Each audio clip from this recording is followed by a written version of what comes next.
me birds, huh? They're definitely better at flying than me. Yeah, cool. All right, how do you feel? You ready? I feel good. Good. Ready to go. All right. 3, I guess so. 3, 2, 1. Go forward. Run. And then run. Keep going. Yes, keep running. Yes. Woohoo! There we are. Yeah, Yes. man! So, welcome to Switzerland. Lucerne, just there. Lucerne is just in front of us. Incredible. You can almost see the Hochschule where you're teaching, or maybe you can. I think we actually can see it, yeah. It's crazy. And there the Pilatus. Yeah, hey, your Swiss geography is very good, Well, I have to say. I'm impressed. I'm just realizing how high we are actually. Oh, sorry. Yeah, maybe don't look down. Or you can look down if you want. No, it's good. We're good.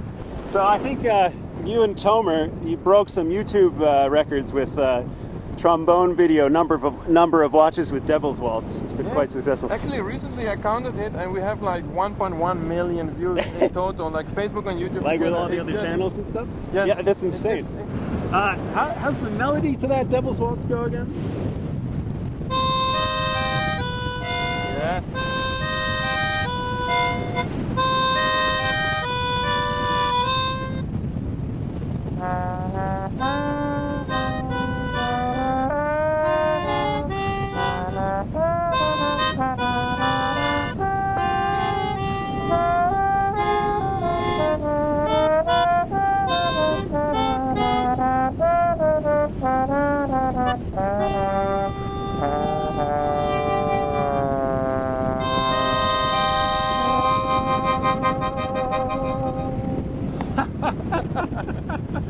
Awesome. Perfect.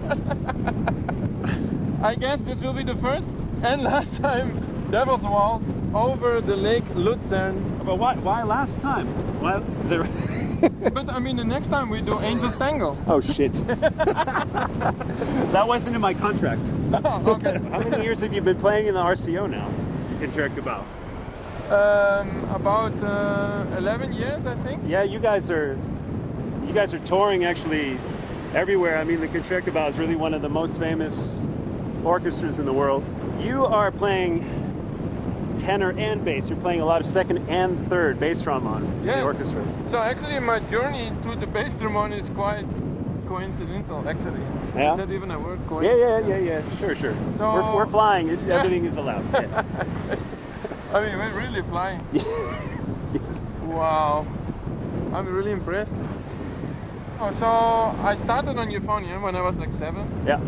Studying with my grandfather, and then of course my brother, as you probably know, is also a trombone player. Yes, Nico. Yeah, he's your section mate in the orchestra. Yeah, he's 8 years older than me, but he started in the same journey, basically, also with euphonium in the wind band, you know, in our local wind band. Like the village wind band stuff. Yeah, exactly. And then when I was 15, I switched to trombone, basically after talking with Nico.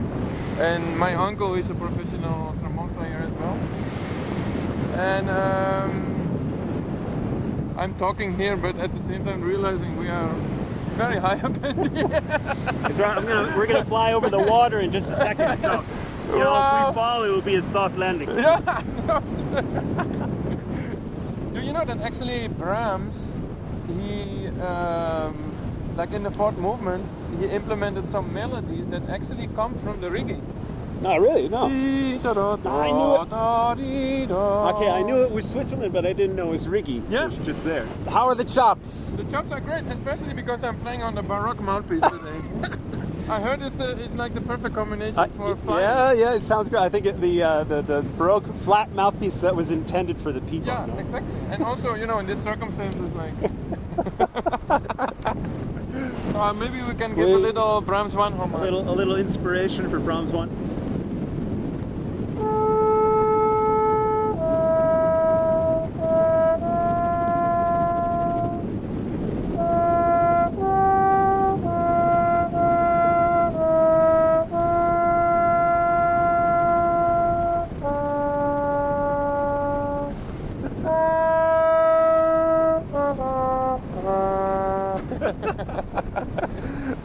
So then I switched to tenor trombone.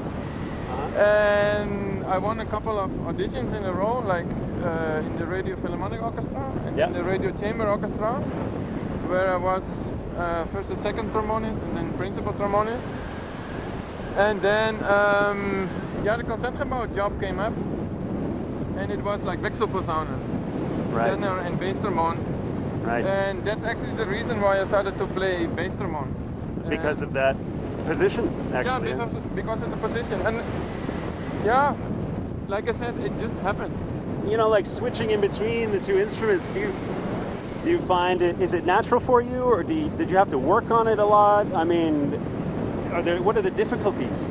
I mean, in the beginning it was not natural at all. The good thing is I always had a fairly good low range of tenor, so obviously that helped. Okay. And yeah, the first time I actually played bass trombone was after winning the job, like bass trombone in the orchestra, let's say. And yeah, that's, I mean, trial by fire. It was a weird experience, of course, because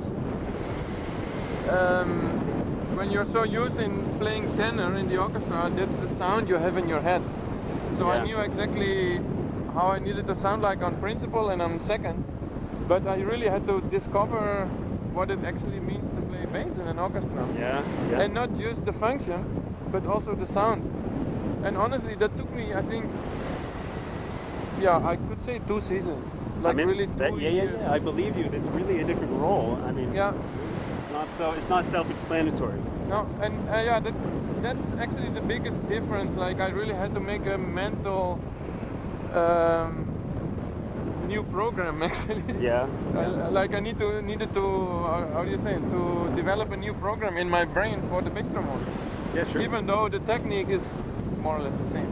Like, it's just a little bit bigger mouthpiece and a bigger bell. And you've been teaching here now for what, 2 years, right? I started last season, so this is my second season teaching. And Lucerne is one of those places, like I said before, we came here many times with the orchestra. And we always love coming here, including myself. And it's a beautiful place. I mean, it's a very beautiful place. Anyway, Switzerland is like no other place on earth. Like, you know, right? Yeah, look at what we're doing right now. Exactly. You can come from just teaching. Look at where we are. Like, you can come from teaching and go for a flight and then go back and play a concert in the evening. I was teaching this morning. Yeah. Incredible. So then to have a teaching job here in this location, this place, it's it's incredible. Quite lucky, no? It's incredible. And of course you're teaching tenor and bass and everything, really, right? Yeah, I teach both tenor and bass. And luckily my class is also very well balanced in that sense, because it can be that you have too many basses or too many tenors. I see. Cool. That's really good.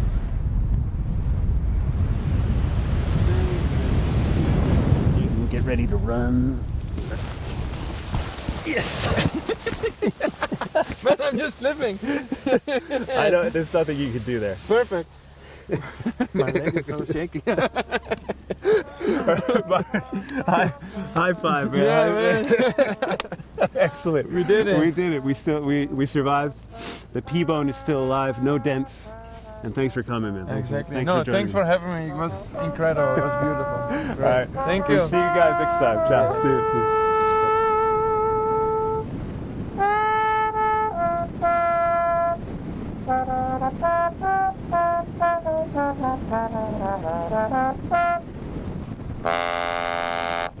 Ha